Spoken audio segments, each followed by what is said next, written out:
Hello' hi good morning বন্ধুসকল। আজি ভাবিলোঁ এনেই থকাতকৈ দেওবাৰ দিনটোত ক'বলৈ ওলাই যাওঁ, গতিকে ভাবিলোঁ ধেমাজি অলপ গাঁৱৰ ভিতৰেদি হৈ আমি অলপ পাহাৰৰ ফালে যাওঁ। গতিকে চাই থাককচোন আমি গাঁৱৰ মাজেদি হৈ কেনেকৈ সেই পাহাৰৰ বুকু পাইছোঁগৈ, চাই থাকক।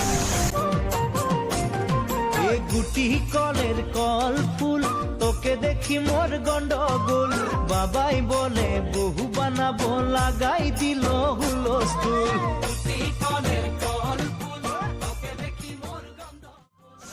অসম আৰু অৰুণাচলৰ বৰ্ডাৰতে আছে এইখন এখন স্কুল, যিখনৰ নাম হৈছে বিদ্যাদা লিভিং। কেতিয়াবা সময় পালে আপোনালোকে আহিব, ধেমাজিৰ নিচেই কাষতেই লাগি আছে। ওকে দেখা পালে তোর মন ডোলে না ডোলে,